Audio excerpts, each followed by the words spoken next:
Breaking news!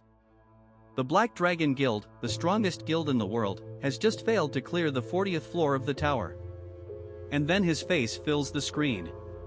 The Flame Emperor. Rank 1 Hunter. The man who cleared that floor's boss alone, again. And me? I'm staring at that screen from a filthy one-room apartment, walls plastered with his newspaper clippings, and all I feel is envy. I envy him so much it's driving me insane. My name is Kim Gongja. F rank. The lowest rank a hunter can be. 10 years climbing this tower and I'm still stuck on the bottom floors. No skills.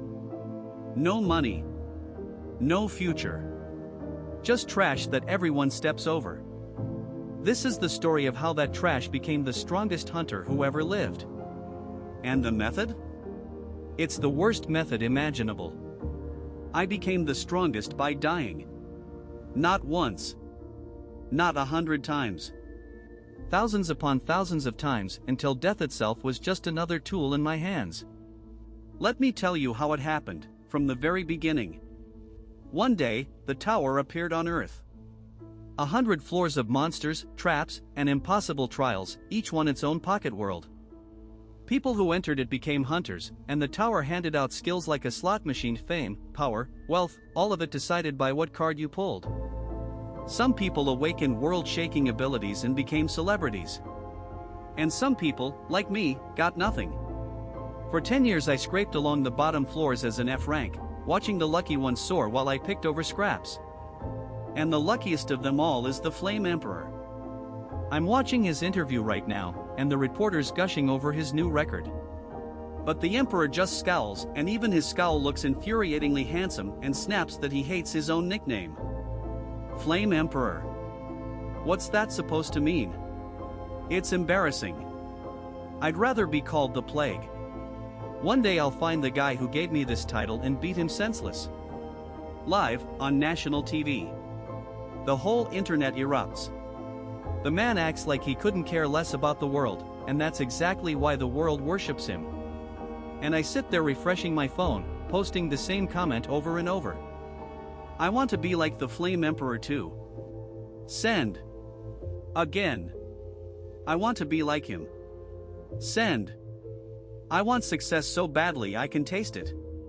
And then the tower hears me. A golden skill card flickers to life in the air in front of me. Golden. Not gray, not blue, gold. That means the tower has finally acknowledged me. My heart slamming against my ribs as I read the name. A skill that lets me copy anyone's ability. This is it, my ticket out. And then I read the condition, and the air leaves my lungs. To copy someone's skill, that person has to kill me first. I scream. The single greatest skill in the tower, and it only works when I die. Useless. Completely useless. That's what I thought. I had no idea I'd get to test it within the week on the most powerful man in the world. I climb to a floor I shouldn't be on, chasing a rumor, and I see something I was never meant to see. The Flame Emperor. My idol. Standing over the corpse of the saintess, a holy hunter, beloved by everyone, with her blood on his hands. He murdered her. The hero of humanity is a killer who buries his crimes under that golden reputation. He turns. He sees me. And he doesn't hesitate. In the instant his fire takes my life, my skill activates. But I don't copy his flame. I copy something far more terrifying, the ability he's kept hidden from the entire world. Regression. When I die, I rewind time 24 hours and wake up alive again. I gasp awake in my apartment. Same walls, same clippings. One day isn't enough to erase that psychopath's history. And now I understand. The Flame Emperor isn't rank 1 because he's the strongest. He's rank 1 because he can die infinitely and try again, just like me. That's his secret. That's how he's ruled this tower for a decade. Only now I have the same power. And only I know what he really is. There's just one problem. If I face him now, he wins. He's had years of practice, I've had one death. He's mastered powers I haven't even copied yet. If I attack, he'll just kill me, rewind his own 24 hours, and erase me before I ever lift a finger. And if he can't kill me, if he realizes I rewind too, he'll do something worse. He'll lock me away. Frozen. For eternity. Because a man who can't die is the easiest man in the world to bury alive. So I make a decision that should be impossible.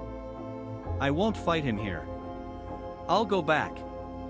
Not one day, 11 years. All the way to a time before the Flame Emperor ever got his own regression skill. Back when he was just a man. Mortal. Killable. I'll erase the monster before he's ever born. But here's the math, and it's the most insane part of this whole story. 24 hours per death.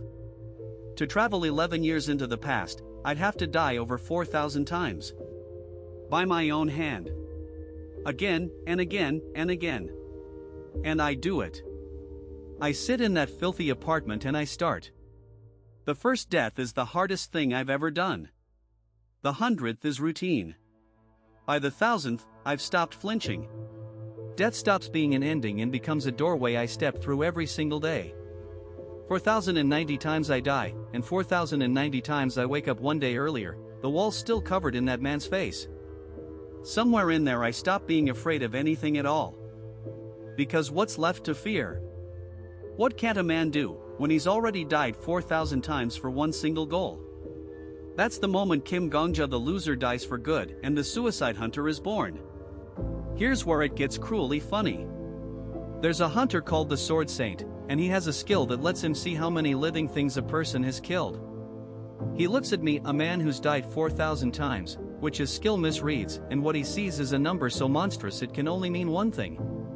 To the Sword Saint, I am the worst mass murderer who has ever lived. So the strongest swordsman in the tower decides I have to be put down, for the good of everyone. And I can't outrun him. He's faster, stronger, and absolutely convinced he's doing the right thing. So I die. I rewind. I try to explain. I die again. I try a different approach, a different floor, a different opening line, and I die again. This is where my power shows its true, twisted brilliance. I can fail infinitely. Every death just resets the board and hands me one more attempt, one more piece of information about this man. Death by death, I learn not how to beat the Sword Saint, but how to make him listen. Because the Sword Saint isn't evil. He's a man drowning in his own guilt, who once took part in a massacre and has never forgiven himself for it. He hunts murderers because he's trying to outrun the murderer he sees in the mirror. When he finally understands what I really am, not the worst killer in history, but a man willing to die 10,000 times for a single goal, something in him cracks open. And he becomes the first person in this entire rotten tower to stand at my side instead of over my corpse. My first real ally. The first proof that I don't have to climb this thing completely alone. And I need him. Because clearing floors alone is suicide, and I mean the normal, permanent kind. So I grind the lower floors the only way someone like me can. I walk into fights I can't possibly win, let the monsters and the hunters kill me, and copy their skills one death at a time. Where other people train for years to master a single technique, I learn it in one rewind, die, copy, wake up knowing it. The tower still sees an F-rank nobody in rags. Let them. Under those rags I'm quietly stacking an arsenal that none of them can see coming. This is the part that makes the whole story sing, by the way. It's not a power fantasy where I respawn and stomp everyone. Every death is a puzzle piece. I die to learn an enemy's pattern, rewind, and beat them with knowledge they don't know I have. I'm playing this tower like a speedrunner who's memorized every trap, every boss, every line of dialogue, because I've literally lived through them hundreds of times. My greatest weapon was never strength. It's that I already know how everything ends. Then the tower throws me into its cruelest floor yet, a world straight out of a martial arts legend. The Murim. This isn't a dungeon you clear by swinging a sword. It's an entire living world, with sects and masters and a 1,000-year war between the righteous sect and the demonic sect. And the monster I'm supposed to defeat is the heavenly demon, the strongest martial artist who ever lived, a woman whose every wish is to die an honorable death in battle. I try to fight her. I die. I try strategy. I die. The corner librarian, a strange keeper of the tower's secrets, gives me a piece of advice that sounds like a joke: don't fight her at all. Find a cave. Wait 10 days. Because of a curse on that world, the Miram Lord will rot into a zombie, and the heavenly demon, robbed of her one chance at an honorable death, will go mad with grief and burn through her own life force until she dies. It's a horrifying plan. And it works, except hunters from a rival tower attempting the same floor get ambushed, and everything collapses into chaos. The Miram arc is where the story stops being a revenge fantasy and starts breaking your heart. There are children in a basement. There's suffering layered on suffering. And I learned that winning a floor often means carrying the weight of an entire world's death on my shoulders. I don't come out of the Miram the same petty troll who went in. I went in to clear a floor. I came out having watched a whole world die so that I could pass. And the math of my power, copy a skill, but only by death, rewind a day, but only by death, starts to feel less like a cheat code and more like a curse. Every floor I win, somebody pays for it. Usually a lot of somebodies. The tower isn't testing my strength. It's testing how much weight I'm willing to carry, and how much of my own humanity I'm willing to spend to climb one more floor. And the corner librarian keeps dropping hints that none of this is random. That the floors, the trials, even the skills, are part of something designed. I file it away. I don't have time to chase it yet. The Flame Emperor is still out there, 11 years in my past, and every floor I clear is one step closer to the strength I'll need to end him for good. And then, in the middle of all this death, something I never expected. Horror. Reveal. Red eyes, the scent of snow, a presence that stops me cold. In an arc that plays out like an academy, a school where hunters are tested and trained, I fall in love. Slowly, clumsily, for real. A man who's spent thousands of lifetimes thinking only about killing the Flame Emperor suddenly has something to lose that isn't himself. This is the warmest stretch of the whole story, and the author knows it. Because the deeper I fall for Reveal, the more terrifying my own power becomes. My regression runs on death, and the people I love can die too. There's a moment, far later, that the whole romance is quietly building toward, when I'm about to be frozen for eternity by an enemy I can't beat. The only way to escape is to rewind, and the only way to rewind is for someone to die so I can go back 24 hours. And Reveal chooses to be that someone, so that I can live and fight again. That's what this love costs. Not flowers. Sacrifice, on repeat. But before all that weight comes down, the school arc gives me, and you, watching, the closest thing to peace this story ever offers. For once, the trials aren't a slaughterhouse. They're tests, lessons, rivalries, the strange ordinary rhythm of a place where young hunters train side by side. I make something I never had on those bottom floors, friends. People who fight beside me because they choose to, not because a skill forced them. And in the quiet between the trials, Reveal and I circle each other, neither of us quite saying it, both of us knowing. For a man who has spent literal lifetimes thinking about nothing but killing one person, learning to think about keeping someone alive instead, that changes everything. It also raises the stakes higher than any monster ever could. Because now the worst thing in my world isn't my own death. I've died 4,000 times, my death is cheap. The worst thing is hers. And the tower, cruel as ever, will eventually demand exactly that. The Empire arc is like being a frog in slowly boiling water. It starts as politics, thrones, nobles, schemes, alliances, and you don't notice how hot it's gotten until you're already cooked. Here the tower's higher floors reveal their real game. Floors 31 through 40 aren't dungeons at all, they're a contest where the top hunters get to play gods, guiding entire races and civilizations across ages, steering history at key moments. The number one hunter can play alone, or let the next ranked hunters join, and one by one they're knocked out until a single race dominates. It's god-tier power, and it's a god-tier responsibility. By now I'm strong enough to sit at that table.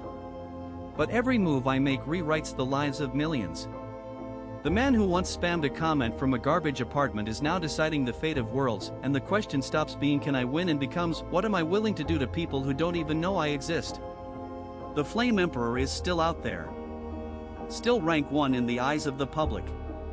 Still the man I crossed thousands of deaths to destroy. And our reckoning is coming, but the Empire arc makes me realize something uncomfortable about him.